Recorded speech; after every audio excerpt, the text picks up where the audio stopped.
సంకష్టహర చతుర్థి ప్రతి నెల మనం గణనాథుని ప్రత్యేకంగా పూజించే రోజు. ఆ రోజు నిష్ఠతో ఉదయం నుంచి ఉపవాసం లేదా ఏకభోజనంతో వినాయకుణ్ణి ఆరాధిస్తారు. అయితే సంకష్టహర చతుర్థి నాడు ఏ సమయంలో పూజ చేయాలి, ఎలా చేస్తే అనుకూల ఫలితాలు ఉంటాయో ఒక మాటలో చూద్దాం.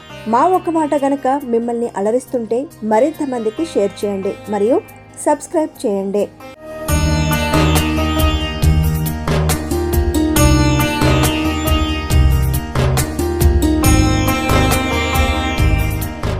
సంకష్టహర చతుర్థి ప్రతి నెలలో బహుళపక్షంలో వచ్చే చతుర్థి తిథిని సంకష్టహర చతుర్థిగా జరుపుకోవడం, వినాయకుణ్ణి పూజించడం అనాదిగా వస్తున్న సాంప్రదాయం, ఆచారం.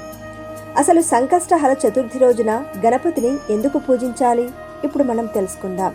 నవగ్రహాల్లో కుజుడు కూడా సంకష్టహర చతుర్థి వ్రతం చేశాడని, అందుకే ఈ వ్రతం చేసుకుంటే జాతకంలో ఉన్న కుజదోషాలు తగ్గిపోతాయని పండితులు చెబుతున్నారు.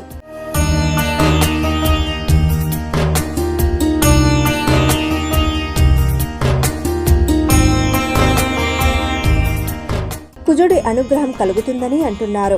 నరకలోకానికి అధిపతి అయిన యమధర్మరాజు కూడా సంకష్టహర చతుర్థి వ్రతం చేశాడన్నారు. అంటే జీవితంలో అపమృత్యు దోషాలు లేకుండా పూర్ణ ఆయుర్దాయం ఉండాలంటే సంకష్టహర చతుర్థి వ్రతం చేయాలని పండితులు పేర్కొంటున్నారు. దీనివల్ల ఎన్నో అనుకూల ఫలితాలు ఉంటాయని చెబుతారు. బ్రహ్మాండమైన పరాక్రమం, బలం ఉన్న సంతానం కలగాలంటే సంకష్టహర చతుర్థి రోజున గణపతిని పూజించాలి. జీవితంలో పూర్వ వైభవం రావాలన్నా ఈ వ్రతం చేసుకోవాలి. దూరమైపోయిన భార్యాభర్తలు కలిసిపోవాలన్నా కూడా సంకష్టహర చతుర్థి వ్రతం చేయాలి. సంకష్టహర చతుర్థికి ఇన్ని ప్రయోజనాలున్నాయి.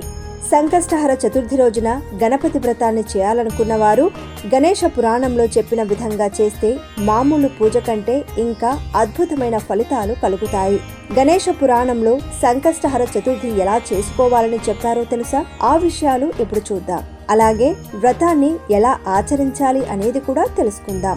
సంకష్టహర చతుర్థి అంటేనే సాయంకాలం పూట గణపతి పూజ చేయటం. సంకష్టహర చతుర్థి వ్రతాన్ని సాయంకాలం చేసుకోవాలని పండితుల సూచన.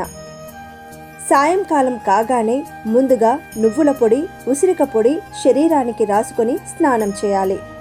దీంతో వ్రతక్రతువు ప్రారంభమవుతుంది. స్నానం చేశాక పూజ గదిలో గణపతి విగ్రహం ఉంచుకోవాలి. బంగారు, వెండి, రాగి, పగడ, ముత్య, మరకత ఏ గణపతినైనా ఉంచుకోవచ్చు. శ్వేతార్క గణపతి అంటే తెల్ల జిల్లేడు వేరు మీద చెక్కిన గణపతినైనా ఉంచుకోవచ్చు. ఏ లోహంతో చేసిన గణపతి విగ్రహమైనా పూజలో ఉంచుకోవచ్చు. ఒక్క ఇనుము లోహం వాడొద్దని గణేశ పురాణంలో చెప్పారు.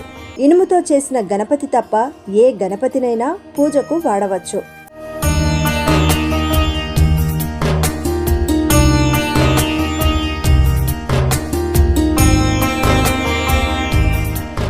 గణపతిని పూజించాలి అనుకున్నవారు వెంటనే ఫలితాలు రావాలంటే ఆవు పేడ కొద్దిగా మట్టిలో కలిపి ఆ మట్టితో చేసిన గణపతిని కానీ, తెల్ల జిల్లేడు వేరు మీద చెక్కిన గణపతిని కానీ పూజించండి. ఎప్పుడైనా సరే గణపతిని సంకష్టహర చతుర్థి రోజున పూజించాలి అనుకున్నప్పుడు ఆవు పేడ ఖచ్చితంగా ఉండాలి. గణేశ పురాణం ప్రకారం సంకష్టహర చతుర్థి రోజున పూజ చేసుకునే పీట మీద తమలపాకు ఉంచి, దాని మీద ఆవు పేడ ఉంచి, దాని మీద కొన్ని గరికపోచలు వేసి అక్కడ గణపతి విగ్రహం పెట్టుకుని పూజ చేస్తేనే సంపూర్ణ ఫలితం కలుగుతుంది. ఇక పూజ పూర్తయ్యాక ఆ ఆవు పేడను ఎరువుగా వాడాలి. తులసి మొక్కకు తప్ప ఏ మొక్కకైనా వేయవచ్చు, పిడకలైనా చేసుకోవచ్చు. ఆవు పేడ ఖచ్చితంగా ఉంచి దాని మీద విగ్రహం పెట్టి పూజ చేస్తేనే అద్భుత ఫలితాలు కలుగుతాయని గణేశ పురాణంలో చెప్పారు. పూజ పూర్తయ్యాక మట్టి గణపతిని నిమజ్జనం చేయాలి. అంటే పారే నీళ్లలో కలపాలి లేదా మొక్కల్లో వేయాలి. గణపతి విగ్రహం లేదా ఫోటో కాని పెట్టుకుని స్వామి దగ్గర కొబ్బరి నూనె దీపం మాత్రమే పెట్టాలి. 5 ఒత్తులు వేసి వెలిగించాలి. గణేశ పురాణం ప్రకారం రక్తాంబరం రక్తవర్ణం ఉంటుంది. అంటే గణపతి ఎరుపు రంగులో ప్రకాశిస్తూ ఎర్రటి వస్త్రాలు ధరించి ఉంటాడని పురాణంలో ఉంది. ఎరుపు అంటే ఆయనకు మహాప్రీతి.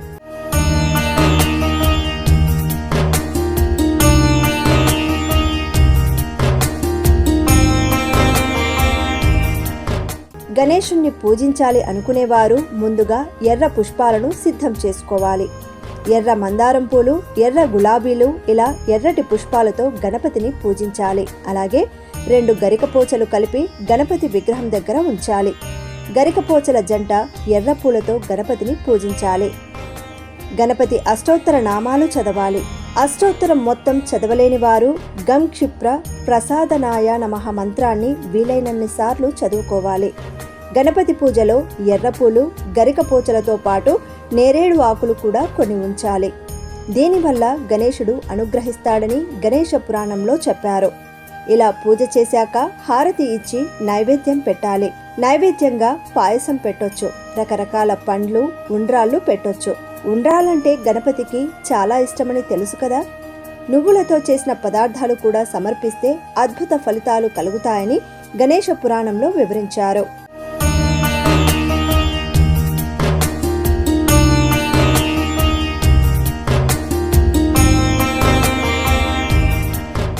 సంకష్టహర చతుర్థి వ్రతం చేసేవారు పూజలో ఖచ్చితంగా నేరేడు ఆకులు ఉంచాలి. నైవేద్యంలో నువ్వులతో చేసిన పదార్థాలు మాత్రమే ఉంచాలి. అప్పుడు గణపతి మిమ్మల్ని అనుగ్రహిస్తాడని పండితులు చెబుతున్నారు. చూశారు కదా, ఒక మాటలో సంకష్టహర చతుర్థి పూజా విధానం. ఇలాంటి విషయాల గురించి లేదా మీరు మాకు ఏమైనా సమాచారం, సూచనలు అందించాలి అనుకుంటే కమెంట్స్ రూపంలో తెలపండి.